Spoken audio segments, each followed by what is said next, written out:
Hello everyone. 2016 was an eventful year, but a new journey lies ahead of us. Now it's time to share our plans for the new year. Full ahead.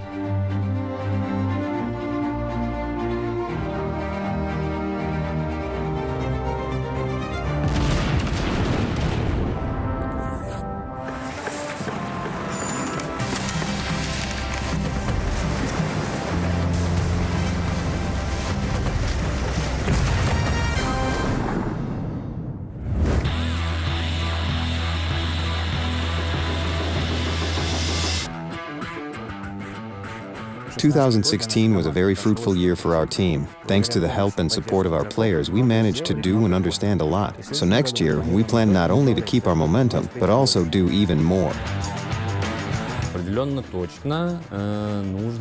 We definitely need to add more branches for the Queen of the Seas, Great Britain.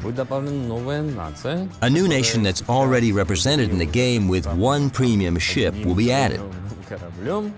And this nation will receive 2 new branches. 2017 promises to be very intense for the 3D department. There are already about 50 ships planned, and we're sure that we'll manage to deliver positive experiences together with the epic ship models for our players. When sending new ships into battle, the developers don't forget about those that already prowl the seas of World of Warships. Some branches will change. First of all, we're going to change Soviet destroyers. Why are we doing this? To remove some illogical things. There will be 2 sub-branches, the destroyer leaders and typical artillery destroyers. They will differ, first of all, in their firepower, survivability and visibility. The destroyer leaders, larger ships, they will survive for a longer time, but they are much more detectable.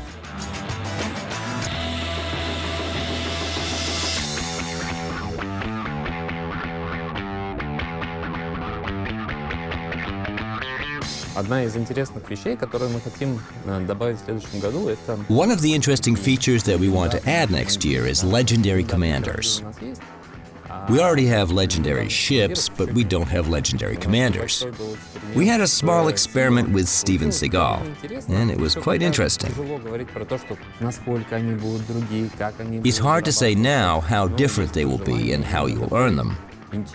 But we want to add this interesting part of the game for earning these legendary commanders and using them in the game.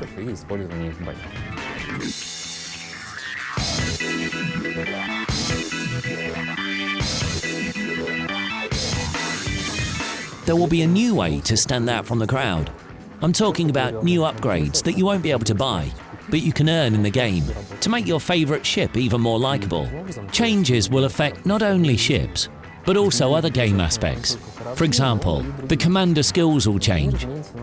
There will be more of them, and the last skill level will become easier to unlock. So players will have more freedom in how they adjust their commanders to fit their playstyle. They can choose only the skills they really need. We'd like to produce our players with the best possible experience. That's why, in order to mix things up and help diversify the gameplay, we'll be adding new types of armament. I won't say what exactly right away, let it be a surprise. But we hope this will improve the game and make it more diverse.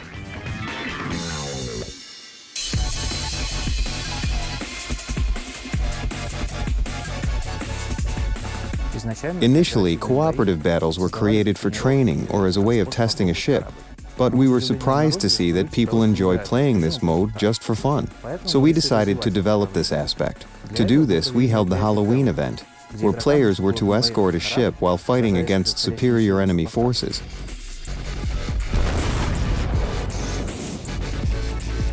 It was a fun mode, and players liked it a lot. So we concluded we need to develop PvE gameplay.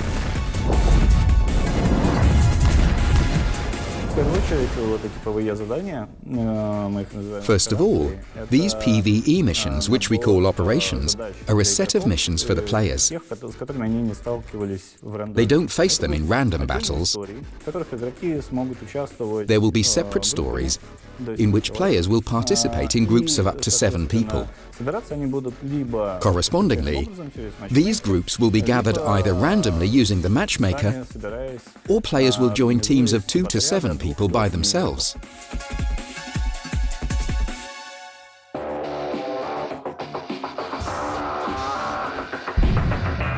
We plan to work on such new features as clans and clan-against-clan battles a lot this year.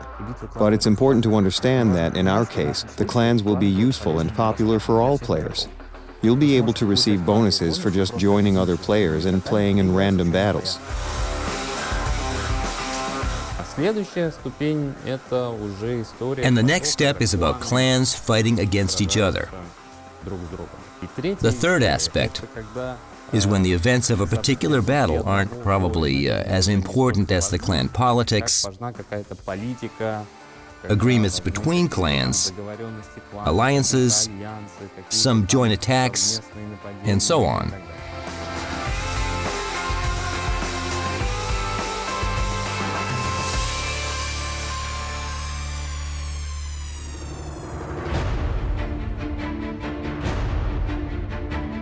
The general sound of the game will also be improved. The musical background will match the battle and reflect all of its stages. The new World of Warships sound will tell an attentive player a lot, and the new settings will help you adjust that sound to your preferences.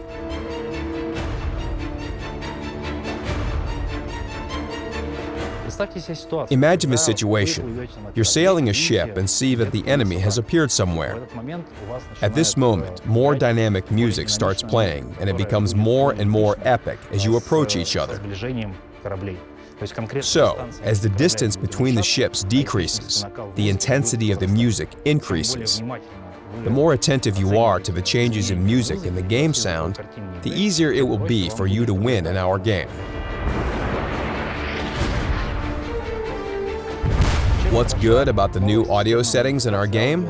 It's a simple modification scheme that allows you to modify the MP3 files for the sounds of shots. Any sound at all, be it shots from the main battery or secondary armament, torpedoes, and so on. Also, you can try something unconventional. You don't necessarily need to use historical gunshot sounds. You can try anything. See how it feels if you use, for example, laser gun sounds. I think it will be interesting. Anyway, it's up to you.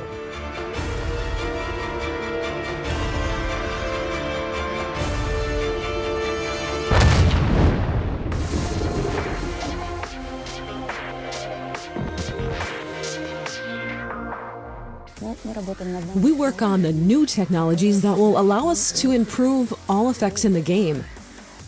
The players will see new shots, new wakes, and new explosions that differ a lot from what we had before. Also, new scene lighting and dynamic lighting will appear. The display of realistic materials and anti-aliasing will improve, as well as general stabilization of the picture. So we will try to surprise you and make you as happy as we can.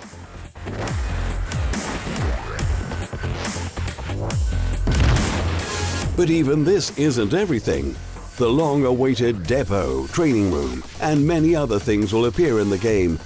2017 is just getting started.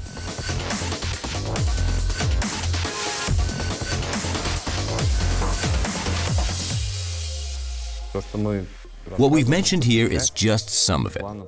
We have a lot of plans, and we want to do a lot of things.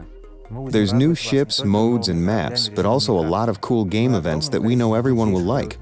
This year promises to be very intense, so full ahead.